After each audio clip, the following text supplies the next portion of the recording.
So good evening. It's a pleasure to be here at University High and to see such bright faces. I know it's been a long year so far, and you have, a week or two left in exams. You're almost at the end. It's really now time to focus. Just to make sure you also know that at this school, University High, the lab school, that you are at the top of the level of high schools, not only in Baton Rouge, but in the country. And that the education, the people that you meet here and the bonds that you make here are going to carry you for the rest of your life. I don't care how old that you get to be, whether you are successful or whether you're struggling. Trust me when I tell you that at this young age that eventually you're going to reach out to somebody, your life is going to overlap, somebody that's sitting next to you, or someone that's in the class that you may not know very well, or one of your teachers. So either up the ladder or down the ladder, University High and the lab school is going to be here for you for the rest of your life. So cherish what you have. So it's a sobering day, an event to bring to you today. Who we're going to bring to you, Mr. Eric Searcy. It's my distinct pleasure and honor to have the ability to introduce him to you today. This is a man that you probably have heard some of his story, or maybe seen a video of his story. I bet you that 20 years ago, or around 20 years ago, around this time, that he was probably seated in a chair just like yours. 20 years ago in Baton Rouge, in high school in Baton Rouge. And I guarantee that he had thoughts and dreams and things that he wanted to do, and I know that he did. Today, 20 years later, this is where Eric sits. And he sits in a position, not of a weak position, he sits in a position of power and authority and courage. And he's here to tell you a very unique story that's unique to him, but unfortunately is not unique in Baton Rouge, Louisiana, or the country. And Eric has fought hard, and he cherishes his opportunity to come here to talk to you. Summertime is on us. It's supposed to be a very happy time where you get to relax and do different things with your friends and your family.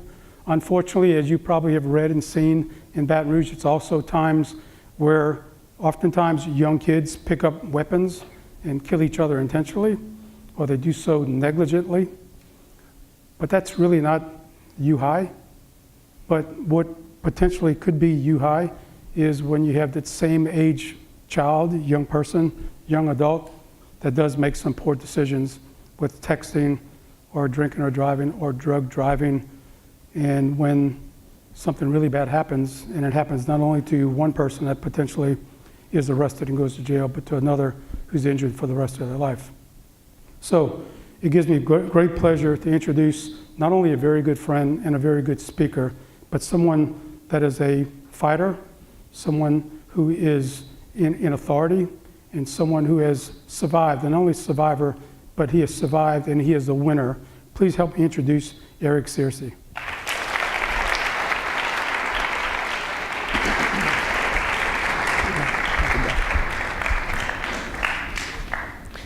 I appreciate that introduction, Mr. Moore. I'd like to start off by saying it truly is an honor to be here this afternoon to share my story with you all. And it's my distinct hope and desire that you listen carefully to what I have to say and apply it to your life whenever you make decisions every day. My name is Eric Searcy. I'm from right here in Baton Rouge, and I am totally prepared to get booed off the stage whenever I tell y'all that I went to the Dunham School. And it is not my character to sit here and brag about how many times we beat y'all in baseball and football when I was in high school. It is totally against me to brag about how many strikeouts I had against y'all from junior high all the way through high school. I'm just kidding, but no, look, baseball was my love during my time at Dunham, and fell in love with the sport at a young age. And it's springtime, summertime. If you're looking for me, just find a baseball field. That's where I was. And the summer after my junior year, I got a letter that any young baseball player in this area would love to get. And it was a letter from LSU saying that they had officially started the recruiting process, and would basically boil down to how my senior season went when they would make the decision. So fast forward to my senior year, and I had an excellent year.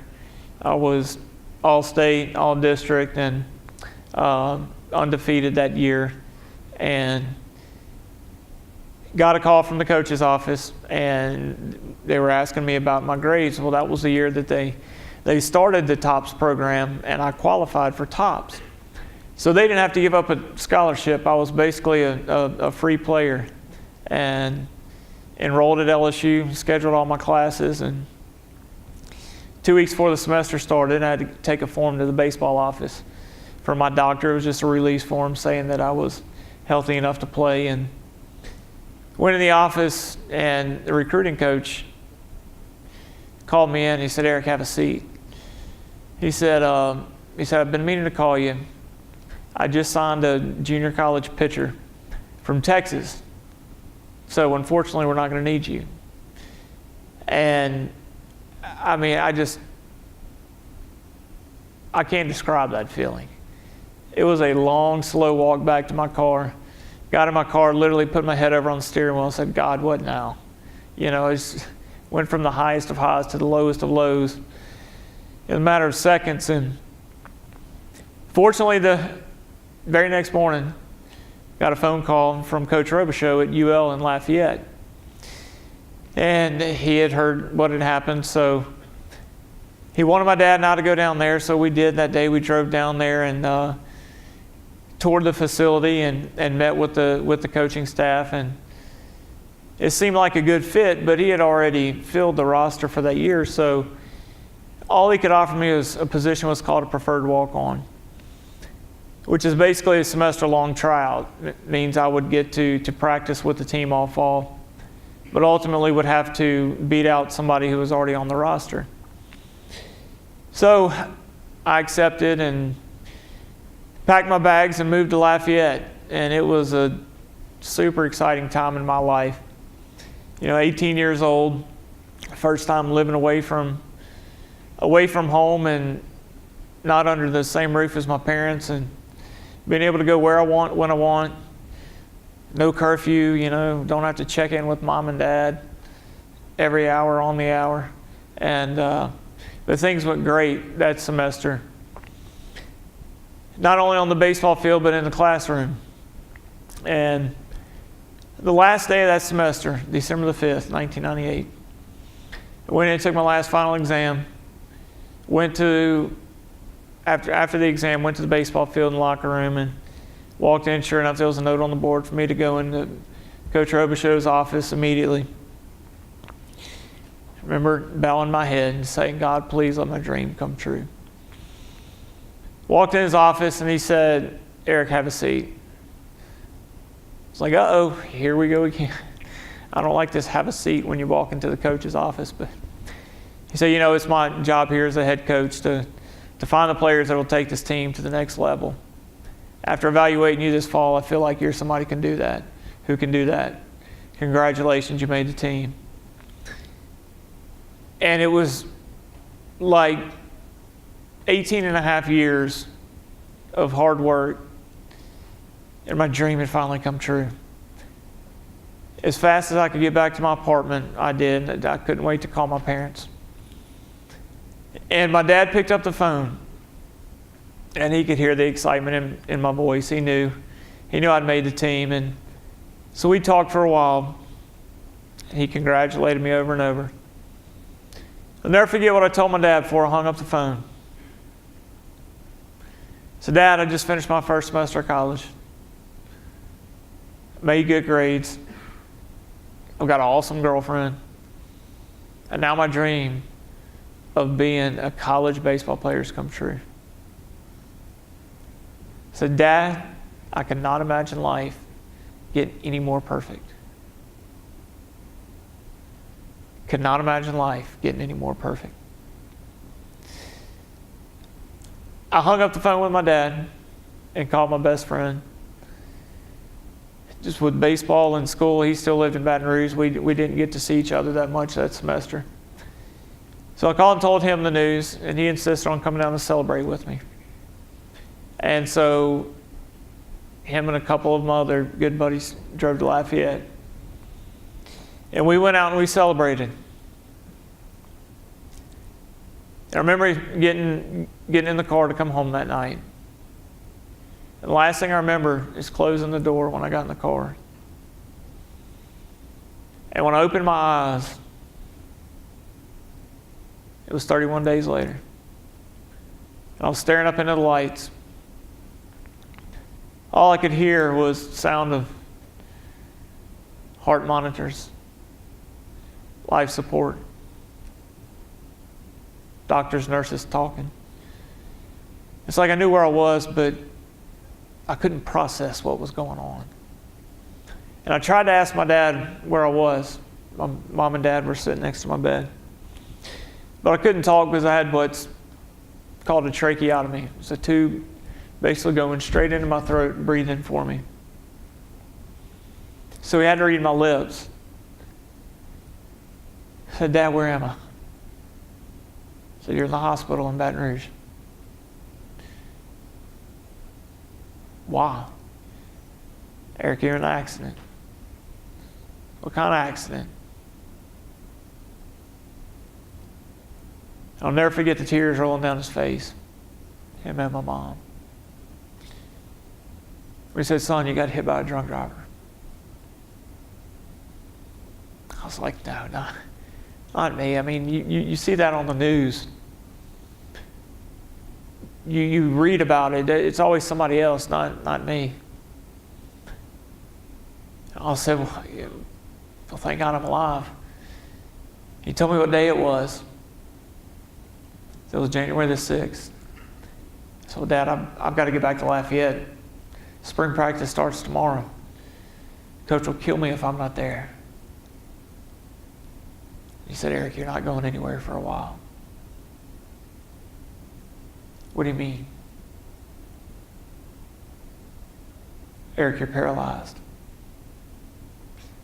And that's when reality set in that I couldn't move anything below my neck. He went on to tell me the whole story on the way home that night. A drunk driver passed out behind the wheel and ran through a red light going 70 miles an hour and hit the car that I was riding in broadside. The impact shattered 3 of the vertebrae in my neck. I was transported to Our Lady of the Lord's Hospital in Lafayette. Spent 3 days in intensive care there. I was then airlifted to Our Lady of the Lake here in Baton Rouge, where I spent 30 days in intensive care. They had a more qualified neurosurgeon here in Baton Rouge than they did in Lafayette. To perform the 14-hour surgery, it required for 16 titanium screws and 4 titanium rods to be put in my neck just to hold my spine together. But there is no cure for spinal cords, and my spinal cord was severed. After 31 days in intensive care here in Baton Rouge, I was airlifted to Jackson, Mississippi, to a rehab facility where I spent 3.5 months of what I can only describe as a living hell on earth. It's the only way to describe it. Couldn't breathe on my own, couldn't move anything below my neck. But thankfully, God saw fit to give me the strength it took to retrain my lungs so that I could breathe on my own and regain most of the use of my arms. But why did all this happen? Because one person made one bad decision. One person didn't hand his keys to his friend. One person, one bad decision, ripped my lifelong dream away from me. I never got to put on my uniform at ULL. And 1 year later, whenever my teammates were competing for the national championship in Omaha, Nebraska, to this day, the only time the UL has ever made it to the College World Series, I was supposed to be there. But instead, I was sitting in this wheelchair just a few miles down the road from here in my bedroom, watching my teammates live out my dream. Look, I don't want y'all to misunderstand me. Listen close. Hear me. Hear what I have to say. I'm not here today asking a single one of y'all to feel sorry for me. I don't feel sorry for myself. I've accomplished more from this wheelchair than I ever dreamed I would. And I've still got a lot left to do. But I hate the way I have to live my life. I hate the fact that I'm in this wheelchair. And it's because one person made one bad decision. And you know, as if I didn't have enough obstacles to overcome in life. Fast forward to December the 28th, just 4 months ago. December 28th, 2017. Got up like every morning, going to work. Just a few miles from here on River Road. Truck swerves into my lane and hits me head on. 50 miles an hour. I was doing 45. As soon as he hit me, another truck rear-ended me, spun me off the road, and I hit another vehicle that was parked in a driveway. And I just heard a guy start screaming, "I'm sorry, I'm sorry, I'm sorry." It was a guy that hit me. And he came up to my window and he said, "I'm so sorry.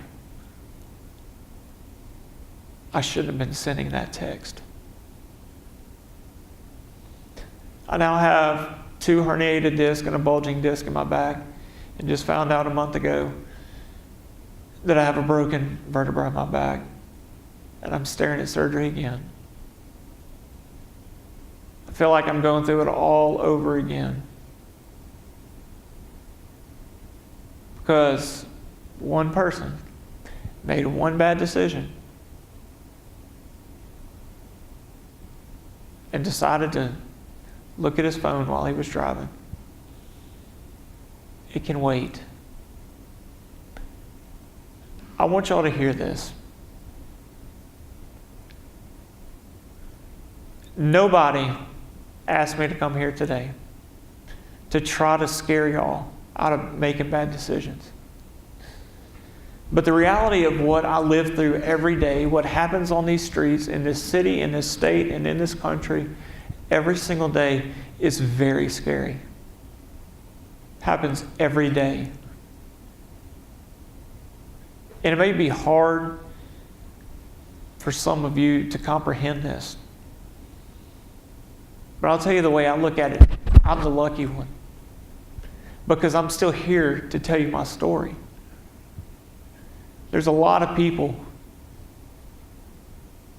that aren't here to tell you their story.